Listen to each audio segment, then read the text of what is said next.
Geopolitics and Disorder in the shadow of October 7th. Now, my name is Gabriel Garrum. I'm a postdoctoral researcher at the University of Pompeu Fabra in the Department of International Public Law and International Relations.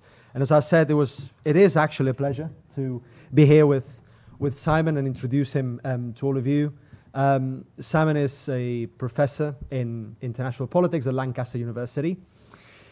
To be honest, he's been one of the most inspiring for me authors in terms of the interrelations between Middle Eastern politics, international relations, and most importantly, I would say, social political theory, and I would say even with a critical eye and a critical mind, which is very, very important. He has published in numerous occasions in matters surrounding sovereignty, sectarianism, questions of order, even space and normos in the region. He has a couple of fantastic books, and I think something else cooking up at some point, I would assume. The most recent one is The Struggle for Supremacy in the Middle East, Saudi Arabia and Iran, that was published by Cambridge University Press in 2023. And another one that I absolutely adore, which is Houses Built in Sand, with Manchester University Press. Fantastic, fantastic analysis of sectarianism and sovereignty in the Middle East. So, as I said, it's a pleasure for me to welcome Professor Simon Mabon to IEMET and to Barcelona, and I hope that everyone here enjoy his lecture.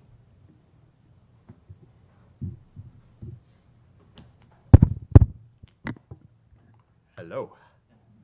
Hi, Gabriel. Thank you. I will pay you later. That was a very generous introduction. Entirely inappropriate, but it makes me feel very, very warm and fuzzy on the inside.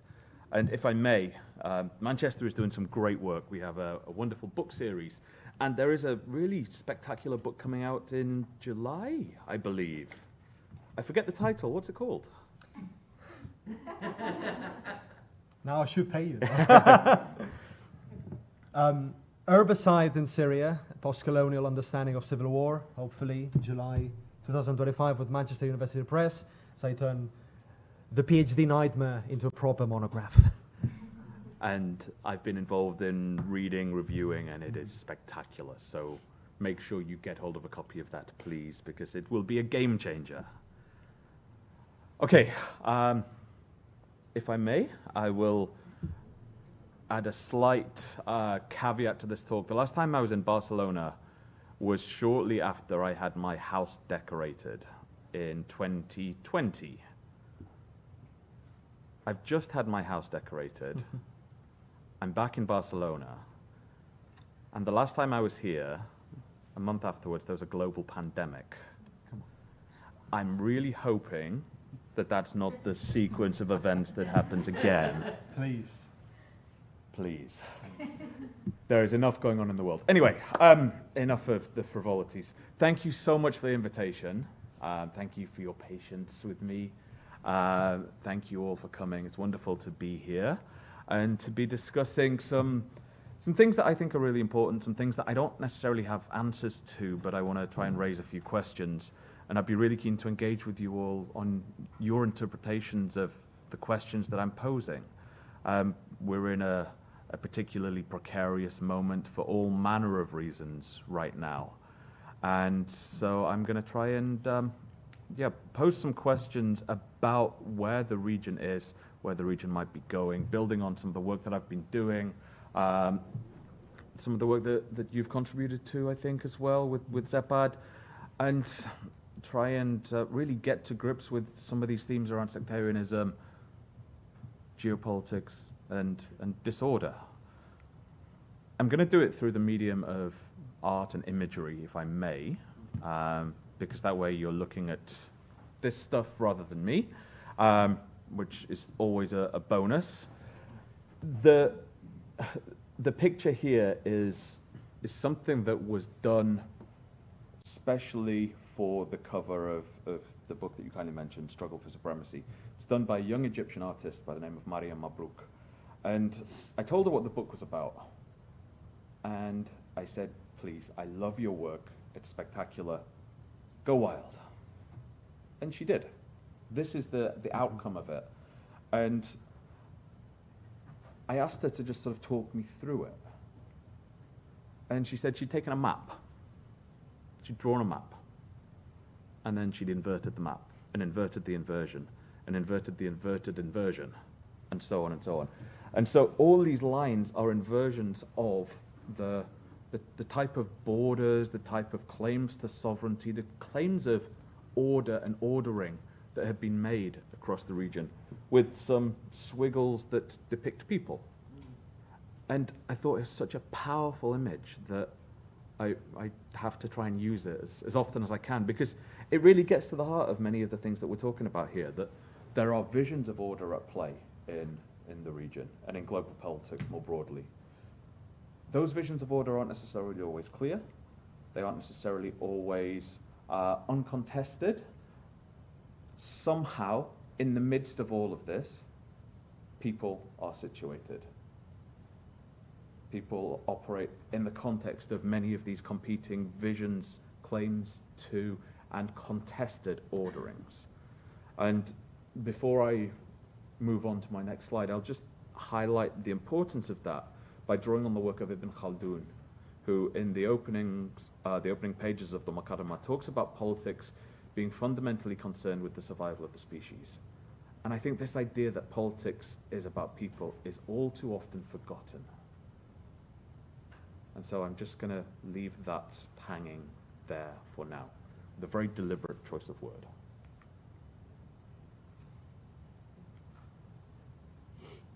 Perfect.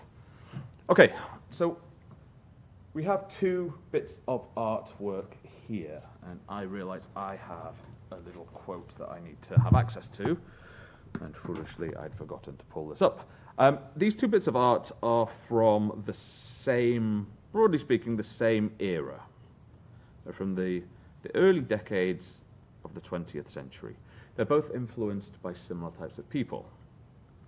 And yet, two come up with dramatically different ways of working. Different ways of articulating a vision. Different ways of articulating organization, of order. On the one hand, we have Pierre Mondrian, who is famous for his particularly simplistic work on lines, straight lines, and wonderful stuff. The clarity, the precision that goes into that is really something to see.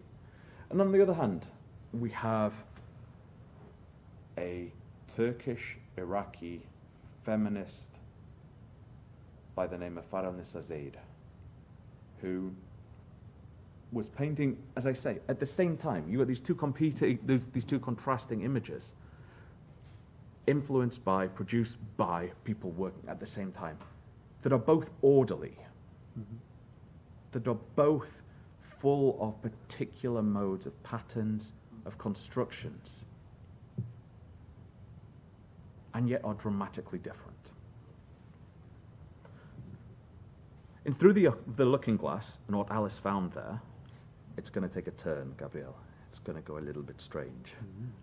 Lewis Carroll's playful yet challenging sequel to Alice's Adventures in Wonderland, the eponymous character enters a fantastical world by climbing through a mirror into a realm beyond. In this world, Alice meets a cast of characters including Humpty Dumpty, an enormous egg, who surprised Alice with how exactly like an egg he is. During the course of their conversation, Alice expressed uncertainty over how Humpty Dumpty was using the term glory. The conversation continued, with Humpty Dumpty responding in a rather scornful tone to declare that it means just what I choose it to mean, neither more nor less. The question, Alice retorts, is whether you can make words mean so many different things. But for Humpty Dumpty, the question is which is to be master. That is all. Alice, as Carroll notes, was too puzzled to say anything.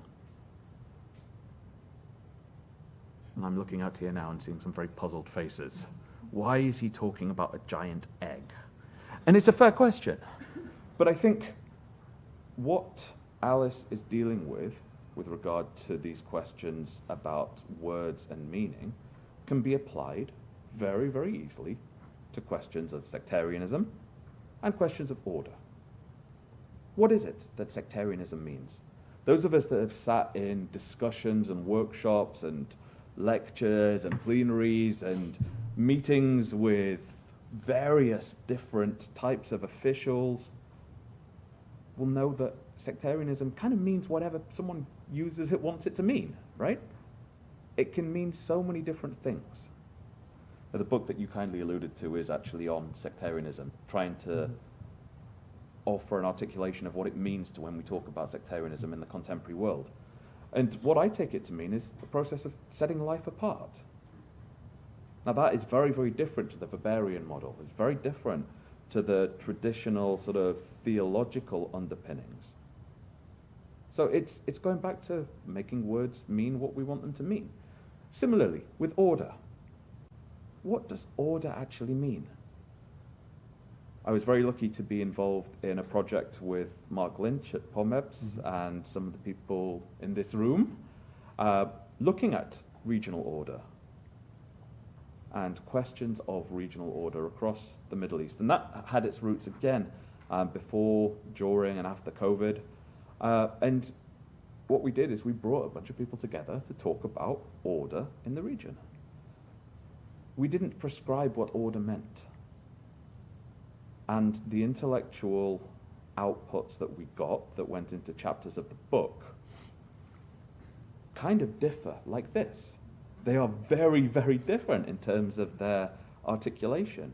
You have a more traditional sort of international relations approach to questions of order, talking about regions, talking about orderly systems, talking about the interplay of different actors within, sort of informed by the realist approach.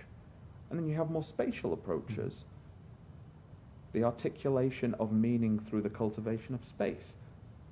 Have questions of bandwagoning, of alliances, of balance of powers. And so I think what I'm trying to get at here is that sectarianism, order, disorder, they all have these sort of quasi-constructed understandings and sort of importance that we can make them mean what we want them to mean. And what we want them to mean is obviously a very political set of decisions and a very political set of articulations.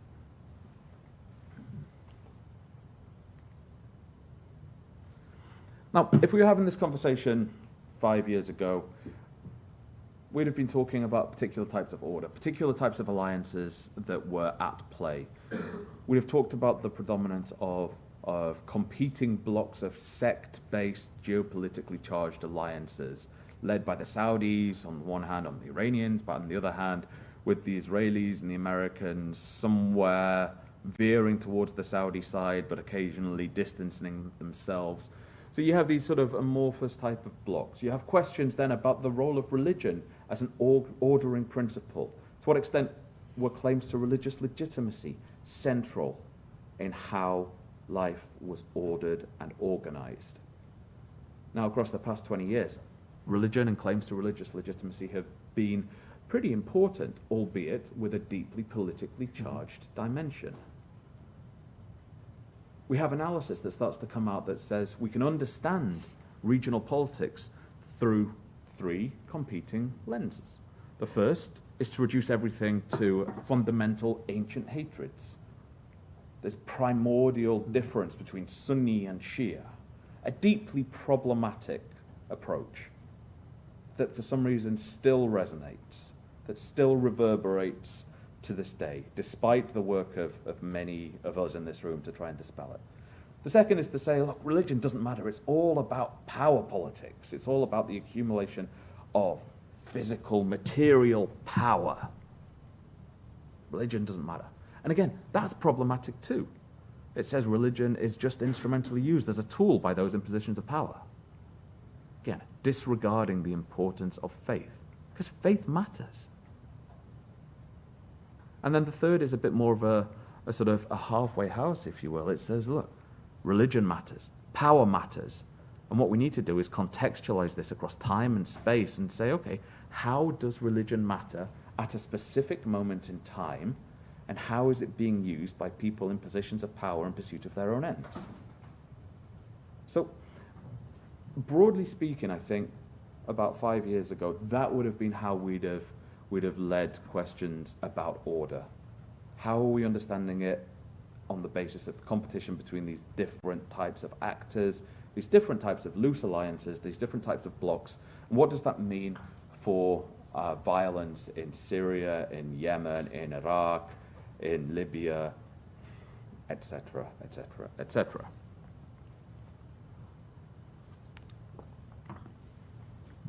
But then we start to see the rejection of some of these claims. We start to see people taking to the streets. And just as a quick nod back to Ibn Khaldun, politics is about people.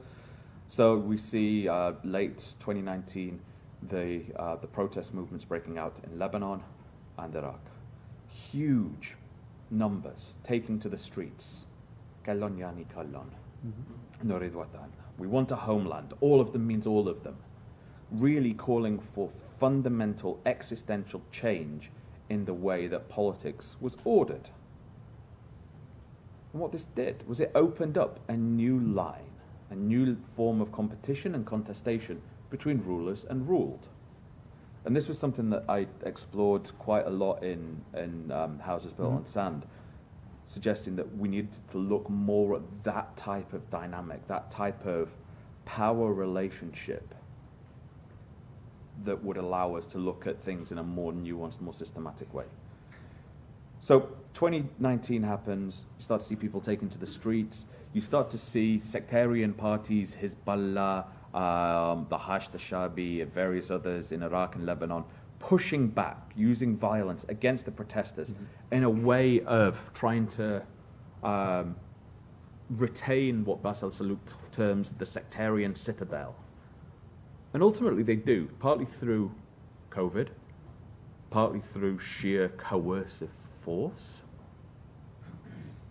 And we sort of carry on a little bit. The Abraham Accords happen. They sort of reinforce the moves that have been slowly playing out across the decades before. Interestingly, the Bahrainis, who were a signatory of the Abraham Accords back in 2020, had been talking about normalizing with Israel as far back as 2007 because of fears about the quote-unquote threat posed by Iran.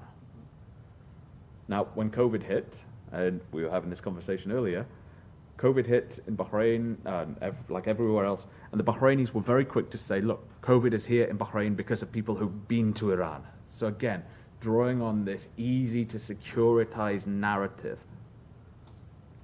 And it reinforces this idea of an old ordering, of a status quo form of order.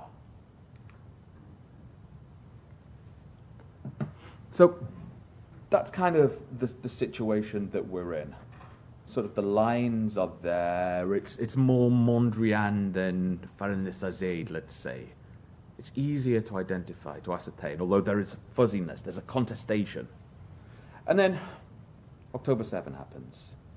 The devastating terrorist attack that took place, and then the genocidal destruction of Gaza, the destruction of South Lebanon, the targeting of Hamas leadership, of Hezbollah leadership, of Iranian figures in Syria, of Iranians elsewhere, the targeting of Hamas figures in Iran.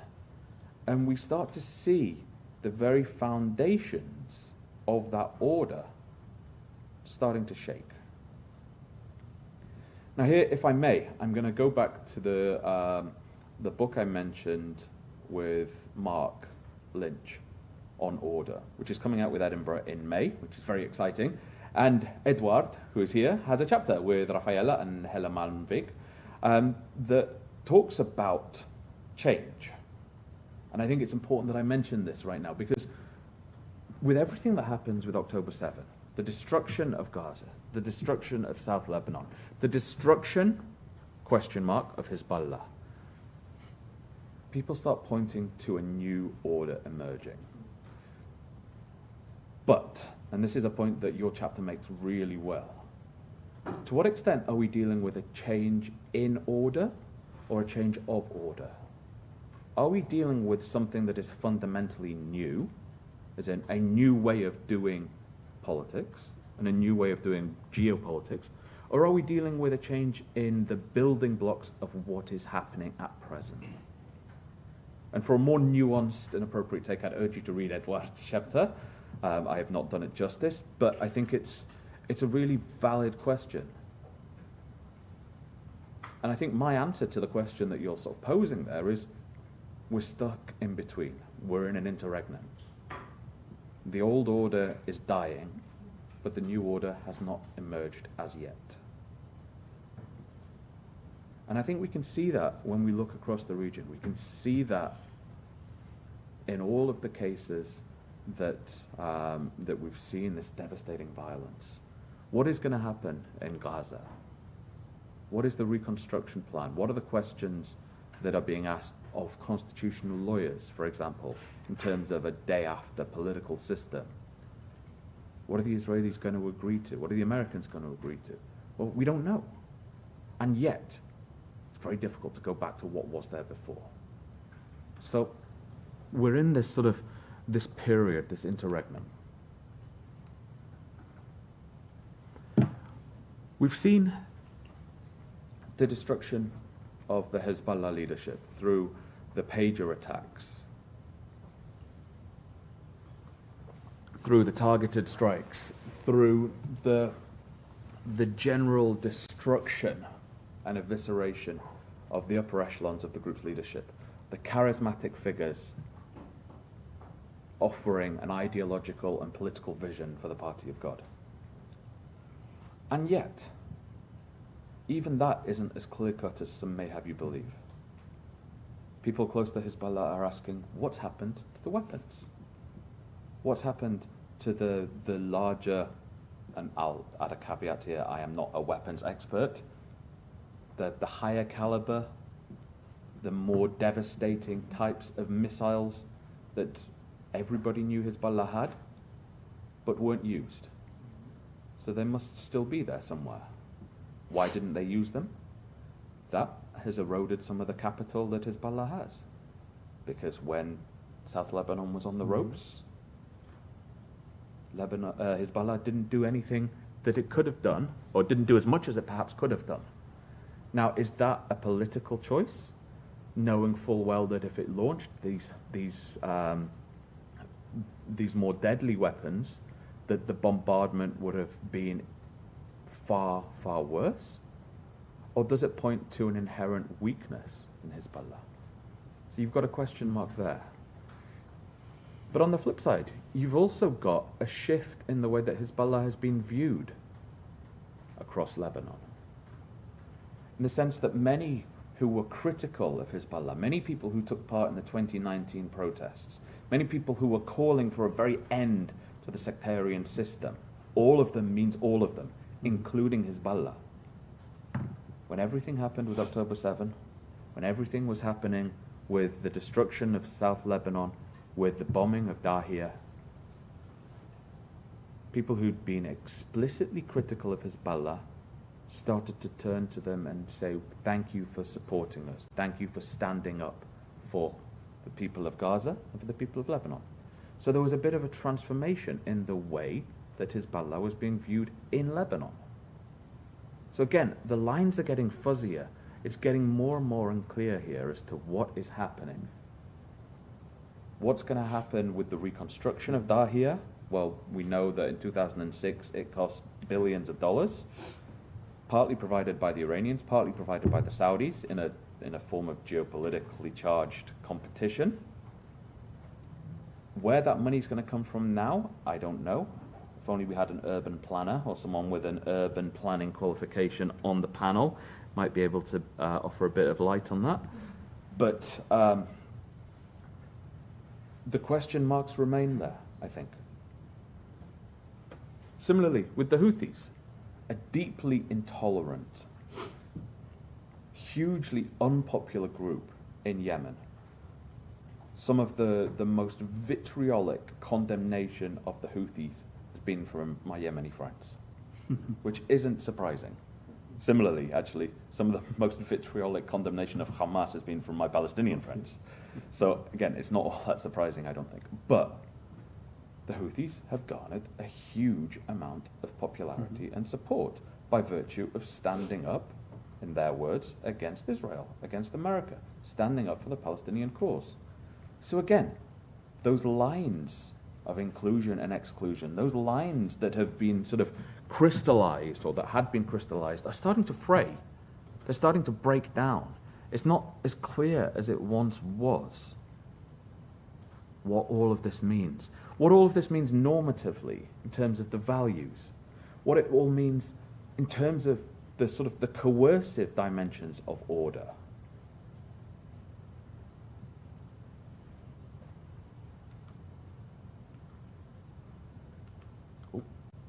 Oh no, sorry. Teased something that's going to come. And then, of course, we had the fall of the Assad regime, the end of Baathism after 60-odd years in Syria. And this was something that few were predicting. It was something that had been on the cards perhaps back in 2012, 2014, and then with Iranian support, with Russian support, with the support of Hezbollah, the Assad regime was able to consolidate, was able to secure its power base, was able to, again, and I'm going to give a quick plug for your book, redesign the urban landscape of Syria in pursuit of its own survival. So then why was it able to fall so quickly? Why did it fall so quickly? I mean, it's probably too soon to analyze that in any real detail, but the speed at which it fell was incredible. You see the very, very quick calibration or recalibration of imagery as well. Of al-Jilani rehabilitating his image, changing his dress, changing how he projected himself to the global media, going on prominent political podcasts such as The Rest is Politics, to try and point out to the region and to the world that he was a changed man. He was no longer this Islamist member of al-Nusra, various others. He was changed, right? Gone with the military fatigues. A suit and... Does he wear a tie? He did. Yeah, suit and tie. A pink tie, okay. I've not clocked that. But I can't comment on the tie, sorry. So this rehabilitation, the rearticulation of a particular individual, talking about creating a Syria for all Syrians. Immediately people, Syrians in Jordan and elsewhere, were starting to think about going back home. And then, the events of the past week, speaking with Syrian friends, have been devastating. The violence, the reciprocal attacks, dare I say, the sectarian attacks have increased. Violence against the Alawi community, violence against political opponents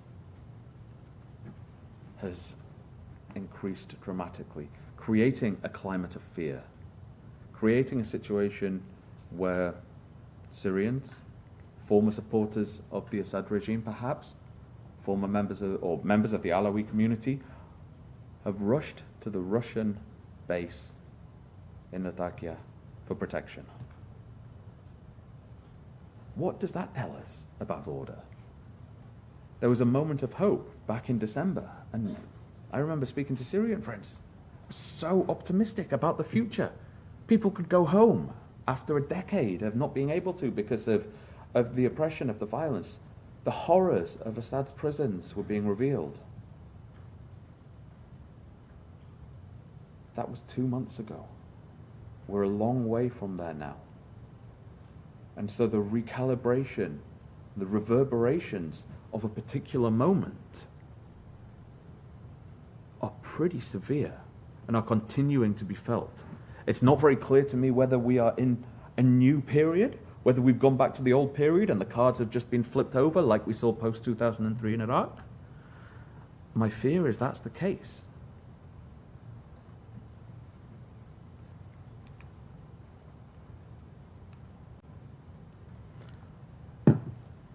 And then this. What started out as a satirical video that was shared and then co-opted and put out as propaganda. If ever there is a vision of order, this is a terrifying vision of order. But before we get to that dystopian future, there is a slightly more positive story. And it's a story of pragmatism.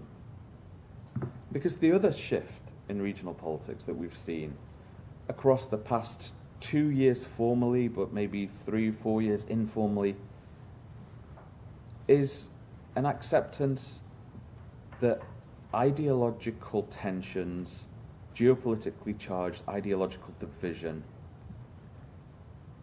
is no longer in the best interests of those in positions of power. I'm not going to be naive enough to say it's no longer in the best interest of people, but it's no longer in the best interest of people in power. And so, what we've started to see is a gradual shift towards a pragmatic approach to diplomacy that will allow for investment, that will create stability. And by this I'm talking about Saudi Arabia. The Saudi overtures to Iran, which had been playing out for a while, but then with everything that happened in the Trump administration's first term, it got a little bit derailed, let's say. But by sort of 2021, 2022, a lot of Track 2 programs were taking place, which meant that by 2023, there was a normalization agreement between facilitated by Beijing between Riyadh and Tehran, that said, we need to start working together for the best interests of our two states. This wasn't a dramatic about turn. This wasn't two long-time rivals that had suddenly become friends. This was a pragmatic decision that said it's in the best interests of both our states and for business that we put this aside, that we try and stop the fighting, that we stop the squabbling, we stop pouring fuel on the fire of conflict in Iraq, in Lebanon, in Syria, and Yemen. MBS Crown Prince Mohammed bin Salman was trying to rehabilitate his image after the killing of Jamal Khashoggi. He was conscious that the foreign direct investment that was integral to building NEOM and to enacting Vision 2030 was at stake. The Saudi reputation that he was carefully trying to cultivate through sport, through all manner of investments, through buying up huge amounts of land across the UK, for example, was at stake. He wasn't able to then get the money into the kingdom that he needed for his visions if there was conflict. The Iranians were on the ropes financially, politically. Sanctions had hit hard. And so, I think both states were conscious that it was in their interest to pragmatically start working together, putting aside 40-odd years of animosity, 40-odd years of engaging in subterfuge and malevolent practice to try and undermine the other. So we start to see them starting to work together. Joint military operations, Navy exercises, economic investment. Persian food is hugely popular in Riyadh these days. A Saudi think tank that had taken an incredibly anti-Iranian line did an about turn, did a 180-degree pivot to start taking a more pro-Iranian position, pragmatically. And this pragmatism, I think we can still start to see reverberating. We see the Saudis pragmatically engaging diplomatically. They've taken a very pragmatic stance on Gaza, despite huge pressure from the United States. They're taking a pragmatic diplomatic stance with regard to hosting talks between Russia and Ukraine and Russia and the US. Mm-hmm. Pragmatic. And I think if there is an optimistic note to take out of this talk, I'm not sure that there is, by the way, but if there is, it's maybe that there are seeds of pragmatism that can be sort of hung on to. Seeds. I mean, let's not get ahead of ourselves here. but there is a degree, a little sliver of hope. But that has to contend with this dystopian nightmare future of AI-generated authoritarian leaders sitting on beaches in land that has been captured, transformed, ethnically cleansed, etc., etc., etc. And that is a vision of order that should terrify us all. That is a vision of order that will be incredibly disorderly. And I think that's really important to remember, that order need not necessarily be orderly. A vision of order can have incredibly destabilizing impacts on people, economies, environments, states, regions, etc. And I guess the question is, well, what happens to the people of Gaza? Well, they go wherever the political agreements are that will allow them to settle. Again, a disorderly outcome from a dystopian vision of order. An economically driven vision of order. We can get onto that a bit more in the Q&A if you would like, but I'm going to end with one final slide. And this is a blank slide. And it's another piece of art from Mariam Mabrouk. Mm-hmm. And it's called Hanged. And I said this word right at the start of my talk, that I'm going to leave this hanging. And I am going to leave this hanging because, going back to Ibn Khaldun, we're dealing with people. And in the midst of all these grand machinations, these grand schemes, these visions of order, these competing articulations of order and disorder, these grand plans, people somehow have to try and survive. Earlier this week, I gave a talk at my son's school. It was a very strange experience. I was asked to go in and talk about the Middle East to a bunch of 10-year-olds. And normally I would talk about Agamben, I'd talk about sovereignty, I'd talk about sectarianism, the state of exception, bare life, biopolitics, and I could not mention anything. So I tried to talk about people. Talked about the children of Gaza, of Syria, who've missed out on going to school. Uh-huh. Who do you want to message? No one. That's terrifying. The children of Gaza who have missed on an education, who've missed the formative years of their lives. Children of Syria, a generation of children who've missed out on that. And you could see that that was the message that really resonated with them. They were visibly upset, which made me feel dreadful, by the way. I don't take a great deal of pleasure making children cry, for obvious reasons.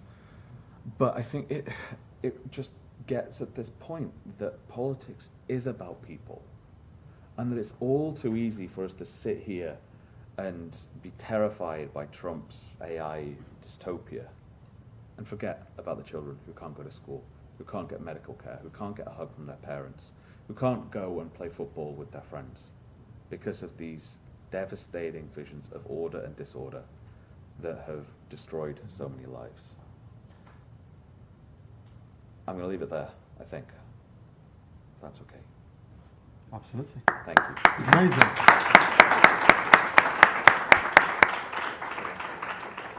Simon, many, many thanks for this amazing lecture. I forgot to say in my introduction that besides being a professor at Lancaster University, he's director of CEPAD, which is a fantastic project on sectarianism, proxies and desectarization, based at Richardson Institute, which I really, really encourage you guys to have a look and check the collective work. It's absolutely brilliant on so many fronts. Now, the idea is that we open space for some Q&A.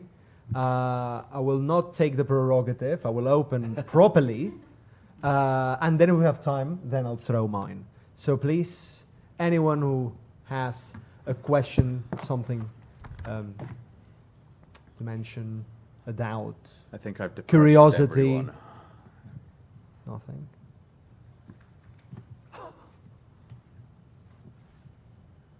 Thank you for a very well-articulated overview. We've got the mic there. Sure.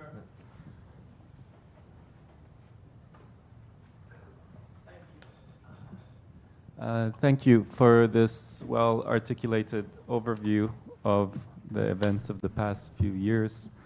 I kind of wanted to ask your opinion on the Druze in Syria. It seems to have been perhaps left out. It's not possible to cover everything. And the occupation of the Golan, or the reoccupation of the Golan Heights by Israel and Israel's territorial ambitions in Syria.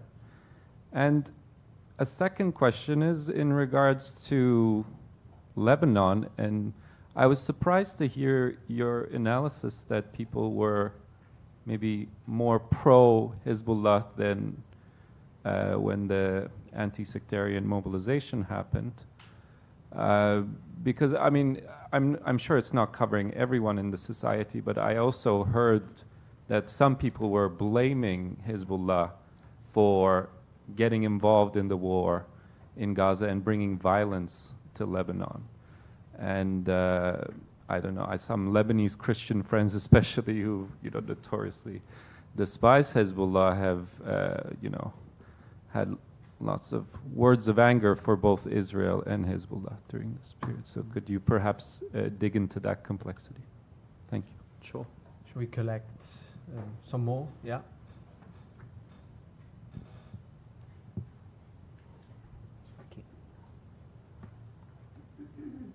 Thank you. I attended a webinar on the reconstruction of the MENA region, and then Zozan Alouche, who went to Syria to have discussions there about the reconstruction of the country, discussed that they're trying to focus more on rebuilding strategic places like ports, airports, all of that, to open up business. She also said they can go back really to the status quo. So that question leads to, you're saying politics is about the people. Where does humanitarian assistance, where does all of that come into place? Are we going to the new order, or are we still sticking to the old one? Thank you. Do we have another one for this round of questions? Yeah. Over there. So when talking about New Order, I realized that this topic comes up because of the speed of the changes that we saw. But regarding Palestine, Israel, for example, the displacement, settlements, changing the plan of Jerusalem, East Jerusalem, and the West Bank has been going on for years. That's not a status quo. Like, we're not in the status quo as we're talking about. So that's also a new order in Palestine. What do you think about that? Mm-hmm. Let's stop it here for Simon to give the answers, and then we open another round if there are more voices. Sure, thank you.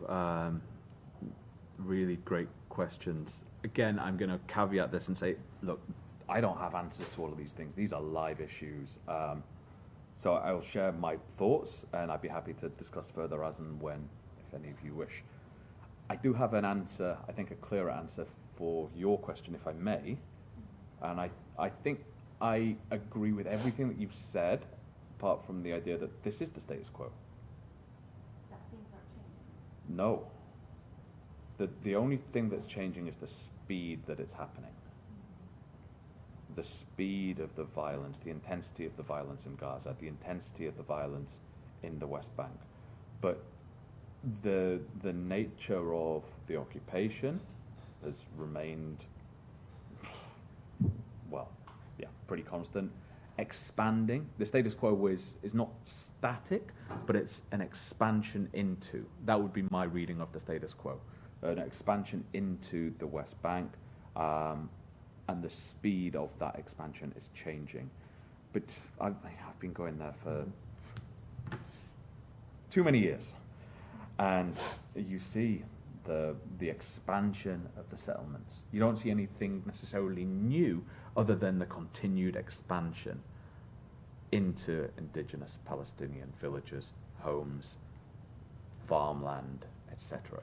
So really interpreting everything that Netanyahu is saying right now, that we're keeping the status quo in the Al-Aqsa Mosque, for example, means that like we can reinterpret that according to what you're saying right now, that it's the status quo for Israel is more expansion, more occupation, more oppression against the Palestinian people. Yeah, I think so. More intensity in the status quo. Yeah, I think so. I think the variable is the speed. And speaking with friends in East Jerusalem, in Tulkarem and Nablus, the messages I get are terrifying, horrible messages from people who have gone quiet for a few days and then they come back and say, sorry, the tanks were in Tulkarem, Netanyahu's come to Tulkarem, everything's shut down, everything's locked down. It's the speed at which the changes are happening, not the fact that there is expansionism taking place. That, I think, we've seen since '67, we've seen taking place under Netanyahu's various governments. He's playing politics, he's playing with ideology, he's doing all these things. And I come back to this, it's the Palestinians that are paying the most devastating price. But For me, I'm sorry, I'm taking a lot of time out of this. My interpretation of the situation is that, okay, there is an expansion, but there is also, we're living in a sort of a loop where we're going back into how it started. So it's not just about the settlements that have been built for years, but also about the crack of freedom of speech that is going back to the 50s, 60s, 70s nowadays in Israel. So I'm Palestinian myself, so like this is my reading of the situation. So I think the Palestinian case is, I could say a lot of pretty abhorrent things about what's going on. It's a state of exception. It's abandoned into conditions of bare life. It is a camp. It's all the things that Agamben has talked about at length. But within that, I think there are ebbs and flows with regard to the legality of certain things. And I think there's a clever, and I'm not praising here, but there's a clever ploy of releasing a valve of pressure to say you can say certain things at certain times, but then when things are ratcheted up. I think that's another form of a mechanism of control, allowing little bits of dissent to try and placate, but then shutting that dissent down when things get too much. So yes, there are cycles within all of that, of course, but I think this is part of a much longer process of occupation, annexation, devastation. Sorry. If I may, Sam, Please. there's a fantastic chapter in, I think, a book on Agamben and the Middle East by Ariel Azulay and Opir, I think, that is about abandoning Gaza, and it's precisely this, the massive legal loops, the exception within the exception, and how it plays out with the humanitarian element as well, as a space of care or space of abandonment. And it's a fascinating one. I'll give you later if you need the reference. Thank you. Strategic investment, where does humanitarianism feature? I think that's the big question. I guess it also is a politically charged question about your view of humanitarian aid, whether it is actually humanitarian or politically charged. Yeah, I think there is a dramatic need for widespread investment, but doing it through a regime, administration, bureaucracy that is increasingly violent and exclusionary is just going to reproduce a status quo inverted. We've seen what happened in Iraq. We've seen the lessons of reciprocal violence. History has shown us that. So unless those lessons are learned, unless there's a way of putting Assyrian people front and center, not a specific community of Syrians front and center. I don't have an answer to that, though. I don't know how you do that. We've done some work through CEPED on desectarianization. Like, how do you think about non-exclusionary identities? And this gets to the question about the Druze. And how do you do that? Well, for me, sectarianism has been, as I said earlier, a process of setting life apart. Now, the nature and the typology of that setting life apart can take on lots of different forms. It can be violent, sure. It can be politically charged, sure.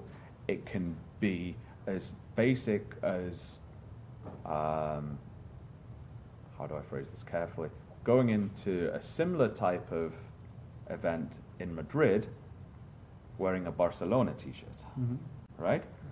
An antagonistic but provocative, but largely friendly, amicable, banal. maybe? Banal, yeah. Okay, we'll go with that. Accents sometimes. Yeah. So there's lots of different ways of setting that life apart, right? And it's how you articulate a sense of belonging within that, either from above at a state level or from below at a communal level, that allows you to articulate your differences in a sort of, in a way that encourages plurality and encourages diversity in a non-antagonistic manner. And Hannah Arendt has done so much stuff on this, and it's really fascinating to go back and read some of the stuff that she was writing on it. But creating lines of inclusion and exclusion that aren't politically problematic or violently charged is really difficult. And I was asked this similar question about the Druze, and I'm sort of linking the two together, I hope you don't mind, about Druze aspirations in Syria, from a Syrian, actually, and whether I thought Druze communities in Syria wanted their own state, wanted to leave Syria and just be carved up either in a federal model or in an actual sort of irredentist greater Druzistan, if you will.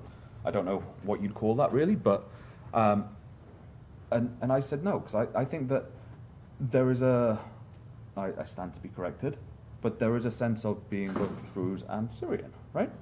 You can have these two different identities. Vast majority of the community, for sure.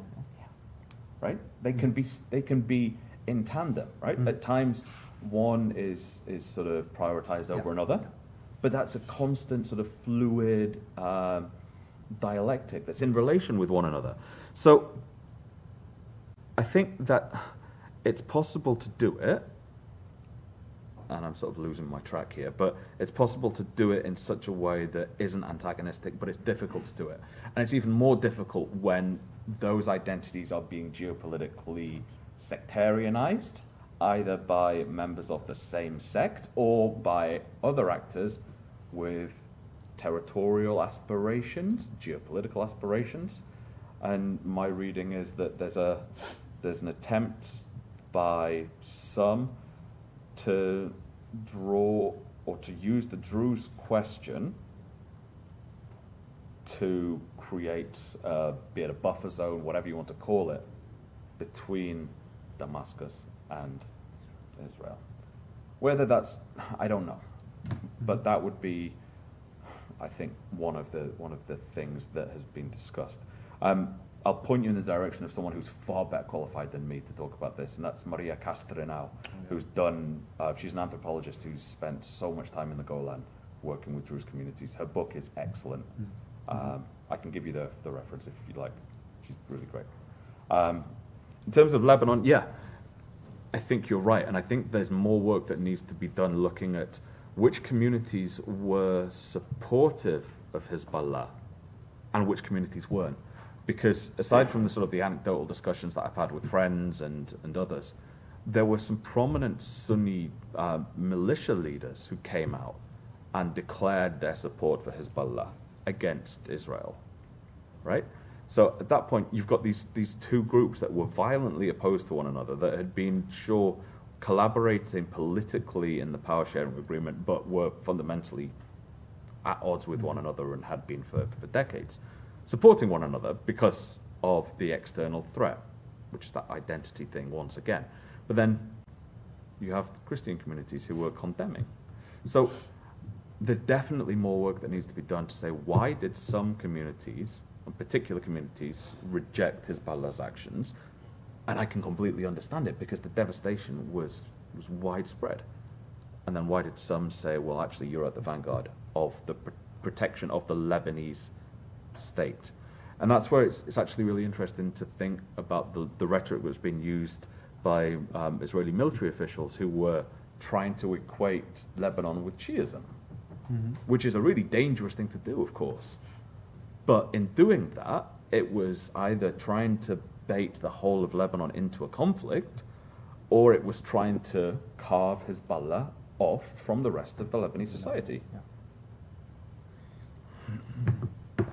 So there's a lot more to do. Sorry, I don't know if I answered your question, but We have time, more time actually, for second round of questions. We've got Edouard here. And then we'll travel, well, we start here in the front and then we go over there. So, Simon, I wanted to also, it's a question that came also after our Palestinian colleague question. It made me think. And it's also about, you know, I'm obsessed with change, so that's why. Obsessed? Obsessed. Goodness. Change. Which kind of change, as the article. And in that sense, I wanted to ask you, because there's a question also that with Rafaela we've been thinking about the intensity of change in the erosion, not about what Israel may be doing on the ground, which I fully agree, but the erosion of the principle of the constitutive norm of solidarity with the Palestinians within the Arab world.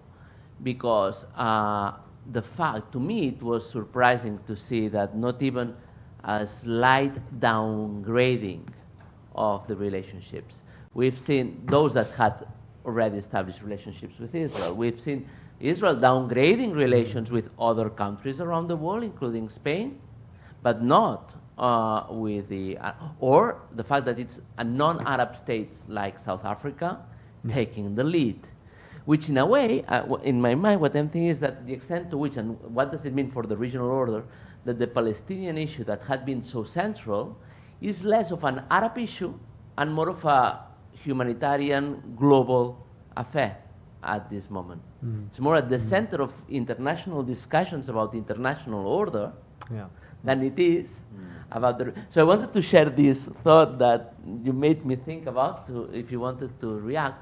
And then also, as you try to put some glimpses of hope with the Saudi-Iranian thing, also to put two elements on the table in case you'd like to comment, or perhaps even Gabriela, which is the issue of the announced by Abdullah Öcalan of the possible disarmament and dismantlement of the PKK, and then also the side effects we've seen in northeastern Syria. What does it mean for the region if the PKK was to disappear and to integrate in their different components to their respective polities?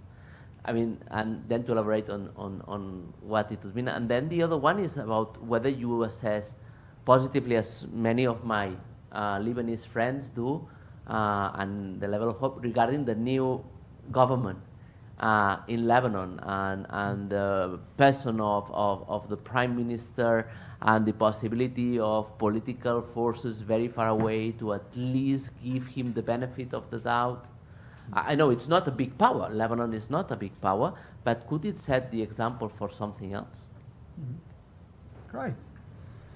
We had someone there in the back, lady in the back.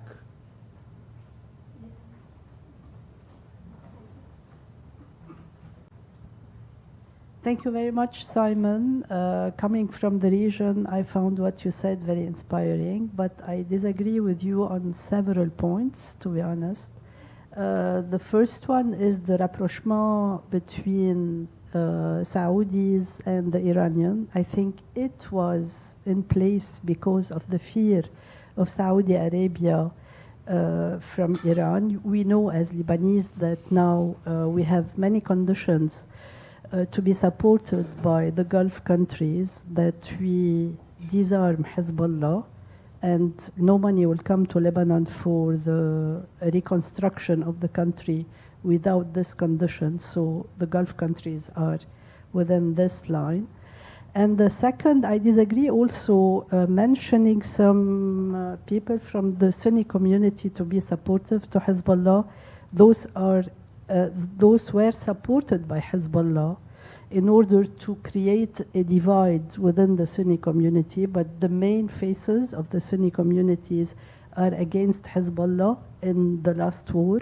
The Druze community, Jumblat, and so on are against, and the Christian, of course.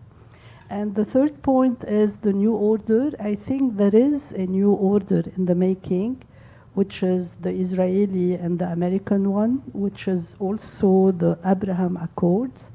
And also here we can mention that we are coming to a phase where we won't have any support without having a peace with Israel, or at least an accord with Israel. So I think that's why I disagree with you. And to introduce myself, my name is Nada Abdel Samad. I worked for the BBC for 27 years. And an article was published in the Telegraph accusing me of being pro-Hamas journalist. I was suspended, I resigned, and now I'm suing the BBC. But telling you this because I wanted to give a background of what I've just said. And I moved to Barcelona during the war, and I'm here now to write my book on Jews of Lebanon, so maybe I can send you a copy or anyone. So thank you very much. Right. Yes, salam. Oh boy. Does anyone not work for the BBC? Exactly. Please. Thank you. I hope my question is not too theoretical, especially after all these talks, but there's a thinker from Palestine called Tamim Barghouthi, and he talks a lot about how the concept of nation state is incompatible with the region, and he talks a lot about how the problems related to sectarianism boil down to this imposition of the nation state on much of the region. So I just wanted to know your thoughts about that, especially that now we're talking about a new order or a critical juncture, and if there's no rethinking about this, aren't we going to always go in loops? Because if we say that every time there is something that happens and people rally behind the ones who defend something that's happening somewhere else, it shows that the region doesn't see itself as divided in a lot of ways. So just one of your thoughts. Thank you. Yeah. And then you go to Yeah, sure. Let's take just one more, please, over there, and then Simon will give the final answers. Hi. Hello. Very good point, by the way. I agree with that last part. Does it work? Yeah. I was going to ask about the leader of HTS. He goes by several names, but yeah. But she made a really good point in the sense of yeah, I am not European, so everybody feels like a little bit maybe intimidated to discuss about the Middle East because of this. I'm South American, by the way. So it kind of reminds me, we are not in the same degree of problems. We have different problems, of course. But this question about, that's why our regions are subjects of study. Like, that's why they're interesting to investigate, because they're troublesome. But differentiating between our problems and the problems of the Middle East, I've come to believe that as long as one keeps doing what we have been doing for decades, nothing's going to change. So, for Syria, for example, yeah, they overthrew Bashar al-Assad. By the way, my great-grandfather was Syrian, so I kind of went into the history of Syria because I got the interest. But the point is, Do you see, given the Islam is a driving force or main driving force in the Middle East, and yeah, there are several denominations and varieties of Islam mixed with different groups, do you see maybe some influential group or country that will eventually link with what she said about maybe the concept of nation state was imposed and not fits all well? In the future, do you see any innovative way of approaching this? Because that's the only way I think that things are going to change. I'm sorry if it's too... Right. You have anything else very quickly? Any final issue? There are 2 questions sent through our Online. Okay. Wow. Even YouTube questions. Goodness me. Oh boy. Okay. And we close with this.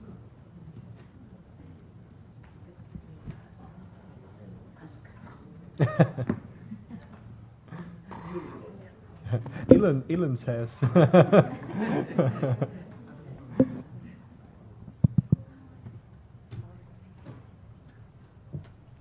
Okay, the first one, Maya wrote, there is a qualitative change in the current Israeli government. It's a messianic policy to create the Jewish land. So indeed, there is much more rapid annexation de facto. But I'm not sure it's a continuation of the status quo. Back to the status quo question. Yes, and then,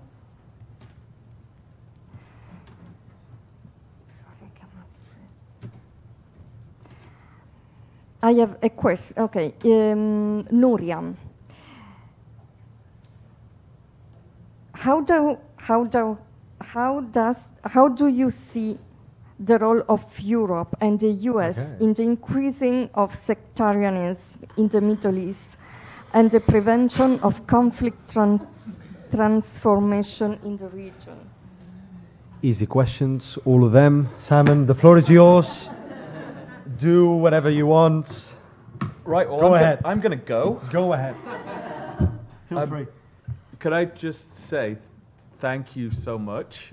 These are some of the best questions that I have ever had. You've made me work and think. Yeah, definitely. I've been doing this for a long time, and goodness me, I'm sort of smiling at the questions because some of them I'll try and answer in the next 10 years with another book. But okay, where to start? Eduard, solidarity, moving beyond an Arab issue. Yeah, I think there's maybe a bit of a shift here. Something that I've not looked at in any real detail, but a shift to maybe greater articulation of the Palestinian issue through Global South mechanisms rather than through solely Arab avenues. I mean, I don't think those Arab avenues have gone away. I think some of them have been curtailed, perhaps, or the volume turned down, but instinctively, I think the articulation of Palestinian solidarity through Global South avenues has increased. And I think that points to another form of change and another type of shift in the nature of global politics that sort of reinforces my broader point that we're in a moment of flux where we've not seen the new as yet, but the old order is most certainly crumbling. PKK disarmament. Don't buy it. No. Sorry. New government hope for Lebanon. Yeah, sure. I think there is hope, but it's hope from a very low starting point. And when the situation is so dire, I hope that it offers hope for people of Lebanon. But the centrifugal, parabolic pressures, the socioeconomic conditions, the zombie power sharing agreement, the continued presence of Zwama, of armed militias, the Israeli destruction. Yeah. It's a perilous position to be in. Sorry. Thank you for your points of disagreement. I respectfully disagree with the first one, and I will articulate my disagreement off camera, if that's okay. Some things to share that I don't want filmed. The second one, Lebanon, yeah, I think you're right. I'm not suggesting that the whole of community X or Y was supportive, but I think it's emblematic of the broader question about belonging. Do you belong to, who is it that you belong to, and who are you thankful for, or who do you find a sense of or semblance of loyalty to / with when the place that you live, whether it is your specific neighborhood or the wider community of Beirut, for example, is being attacked? Mm-hmm. Not being Lebanese, not living in Beirut, I can't answer that. I've spent time in Beirut, and I can't imagine what it must be like to have that type of experience, to endure. I don't know, is the short answer. But I think that kind of reinforces my point that it's not just sort of communal blocks that are thinking monolithically. There's a messiness, there's a fuzziness to it. Whether that is a pure consequence of the Hezbollah manipulating particular subsets of the Sunni community, I don't know. But I do know that vehement critics of Hezbollah from across the Lebanese state that I've spoken to have expressed support for what Hezbollah was doing in resisting Israel. So in that respect, it gets to a sort of complex, fuzzy set of lines and issues. New order, I've forgotten exactly what your point was with new order, but the America and the Israeli new order. Again, I don't think we're quite there yet. I think there are visions of order that are being articulated. I'm not necessarily sure that I buy Trump's vision of order. I don't think that he necessarily subscribes to the vision of order that he's projected. I think he's a provocative realist in that he wants a retreat from the region. He doesn't want America to be involved in the region, but sees doing things like this as a way of getting what he wants. But then there's also the economic aspirations and angles, all of that. State compatibility, colonialism, that was your question, wasn't it? Thank you. I think it's a really, really interesting question, and one that I tried to avoid, actually, in a book that I wrote. I struggled to talk about the state, right?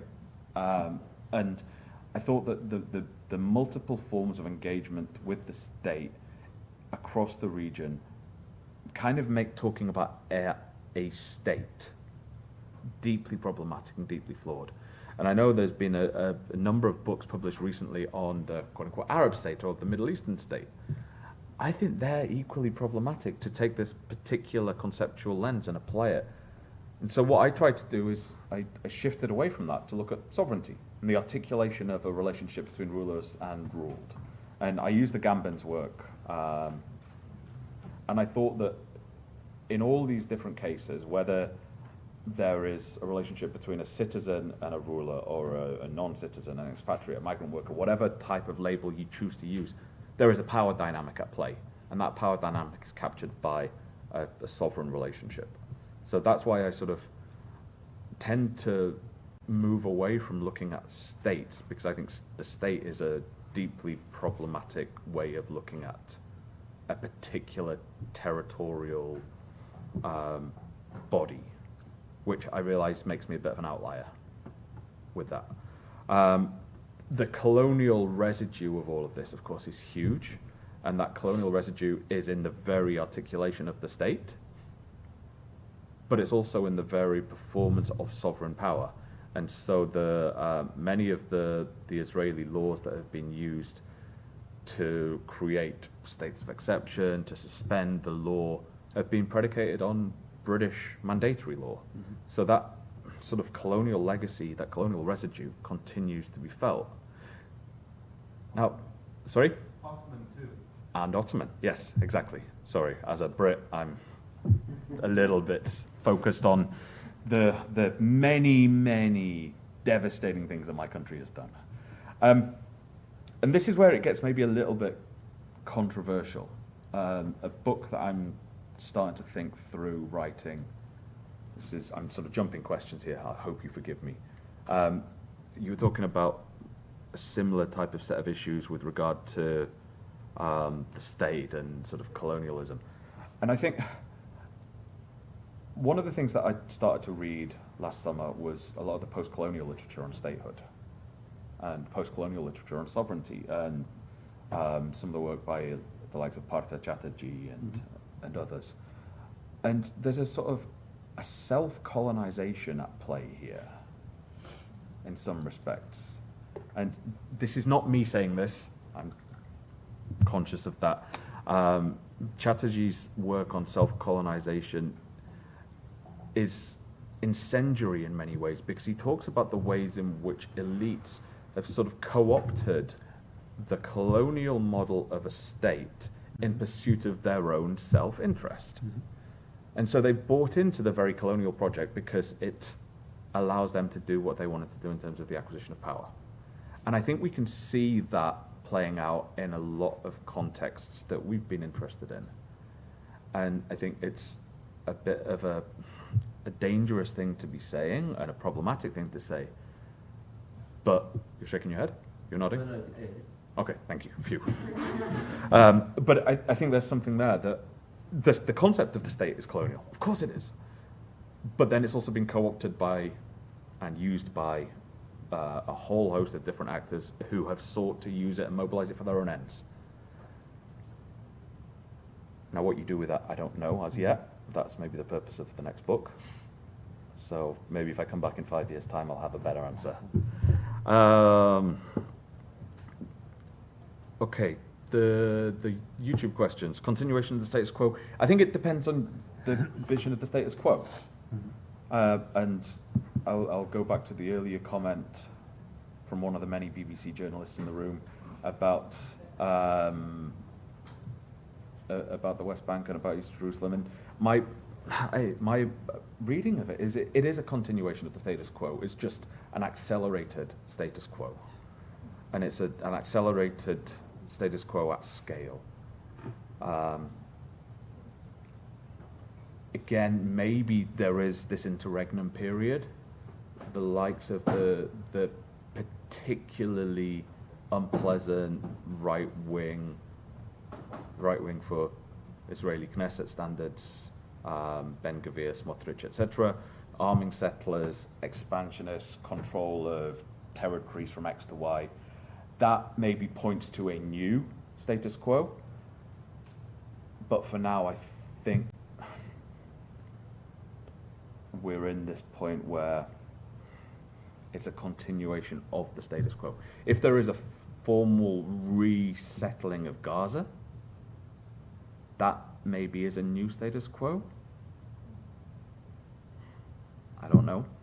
But in terms of the slow erosion of Palestinian land in East Jerusalem, across the West Bank, that's speeding up, the violence that we're seeing from both the state apparatus and the settler bodies, that's a continuation of the status quo. It's just increasing at speed. Europe, the US, sectarianism,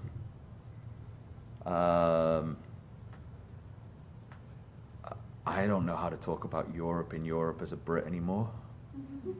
I had to have my passport stamped, which is, yeah. I know there's a lot of well-minded people trying to do a lot of really important work across Europe with regard to peace building. I just think the global landscape is such that there's little to be done. I don't want to end on a downer. I'm trying to think of a positive. Give me a positive. There's got to be a positive somewhere. Human rights organizations across Europe are doing really wonderful work and holding. Oh no, that's even no. The people, Simon. The people. No, I'll just share. The people this. is the positive. Yeah, people is the element, positive. always. Okay. So these human rights organizations get a platform across European bodies, across the European Parliament, etc., and then European officials then get to raise it with their counterparts across the region. Great. Okay, that's the positive, but that's not the whole story, because the whole story involves then officials turning around and saying, well, okay, but why do we care when the US is telling us this, this, and this? The people. The people. Yes. Many thanks, Simon, for this amazing talk. Thank all of you guys for coming to this Aula Mediterrània session. And please join me in thanking again Simon for his amazing contribution. Thank you. And again, thanks to IEMET and IBEI for organizing this. And I hope that we see each other again in next sessions of this Aula Mediterrània this year. Bonne Thank you nit. so much.